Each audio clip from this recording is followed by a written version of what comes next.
Hey everyone, and welcome back. When you think of ancient Rome, what comes to mind?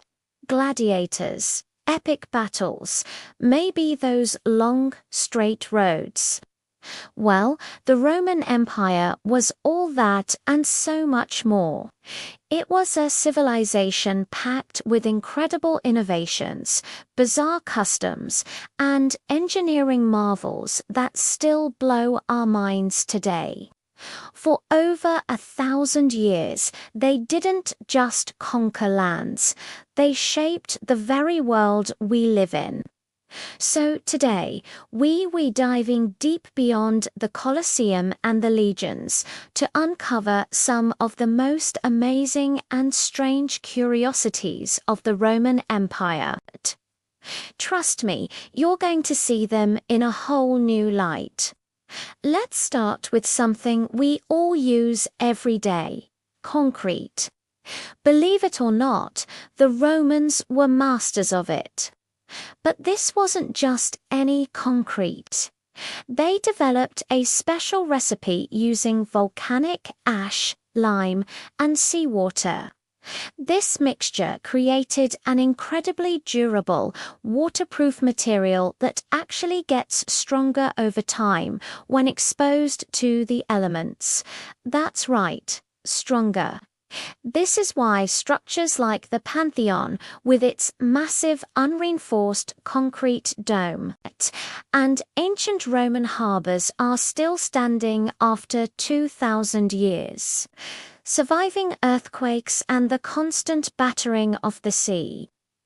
Modern scientists are still studying Roman concrete, trying to replicate its incredible longevity for our own construction projects.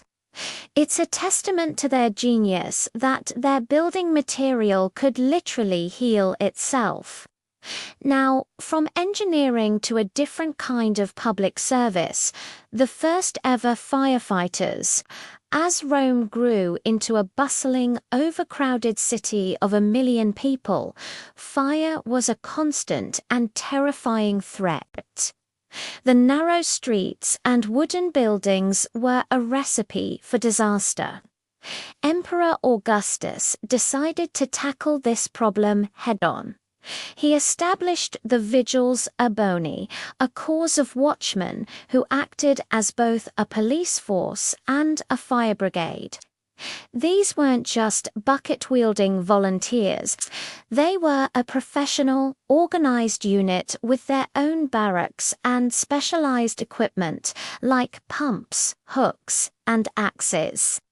They patrolled the city at night, on the lookout for fires and criminals. But if a fire broke out, they were the first responders, a concept that was revolutionary for its time and laid the groundwork for modern firefighting departments. Speaking of public life, let's talk about Roman hygiene.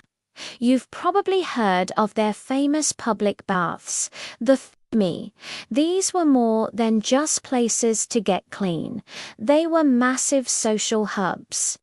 Imagine a modern community center, spa, and gym all rolled into one. You could work out, get a massage, swim in pools of varying temperatures, and of course, socialize with friends and business partners. But here's the curious part. Soap wasn't really a thing. Instead, Romans would cover themselves in oil and then use a special curved metal tool called a strigil to scrape the oil, dirt, and sweat off their skin.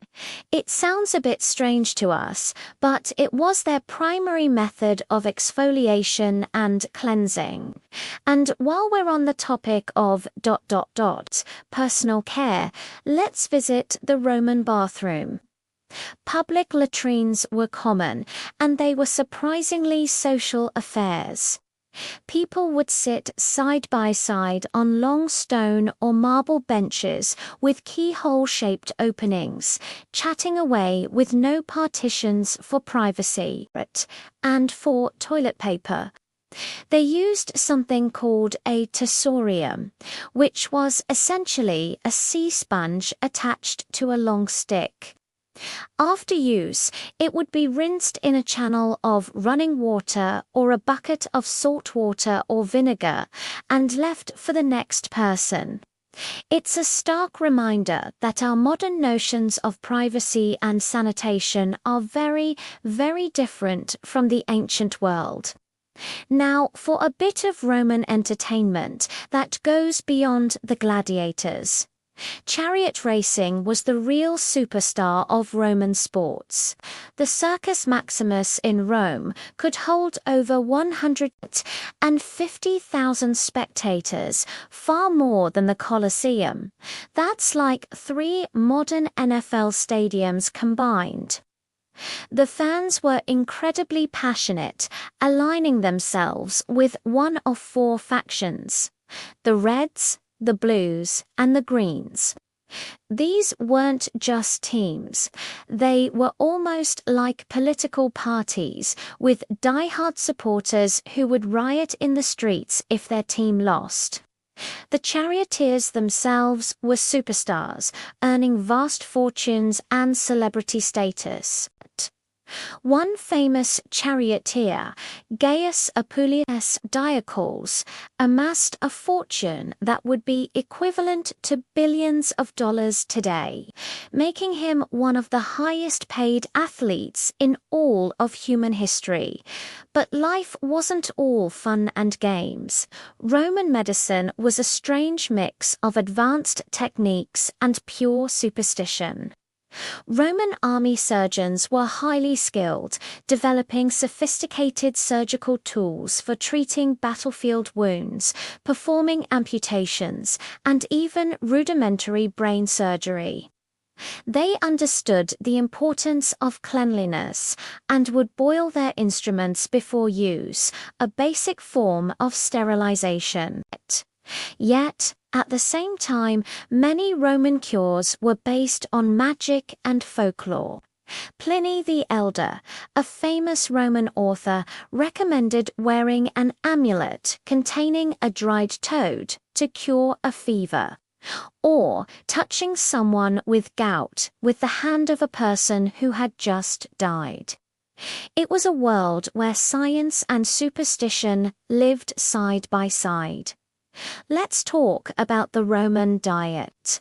It was generally healthy, based on what they called the Mediterranean triad: grains, grapes, and olives. Bread, wine, and olive oil were staples. But they also had a favorite condiment that might turn your stomach. It was called garum, a fermented fish sauce made from the guts, blood, and heads of fish like mackerel and anchovies. These parts were layered with salt and left to ferment in the sun for weeks. The resulting liquid was strained and used as a flavoring in almost every dish, from savory to sweet. It was the Roman equivalent of ketchup or soy sauce, and different regions produced their own prized varieties, which were traded all across the empire. What about how they told time? Without smartphones or digital clocks, the Romans relied on the sun. Sundials were everywhere, from public squares to private villas. But what happened on a cloudy day or at night? For that, they used water clocks or clepsydras. These devices measured time by the regulated flow of water into or out of a vessel. More sophisticated versions had dials and pointers to mark the hours. However, Roman hours weren't fixed at 60 minutes. They divided the daylight into 12 hours and the nighttime into 12 hours. This meant that a daylight hour in the summer could be as long as 75 minutes, while a winter daylight hour might only be 45 minutes long. It's a completely different way of thinking about the passage of time.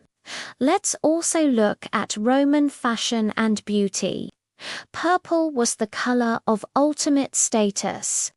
Tyrian purple, a dye extracted from a specific type of sea snail, was incredibly expensive to produce.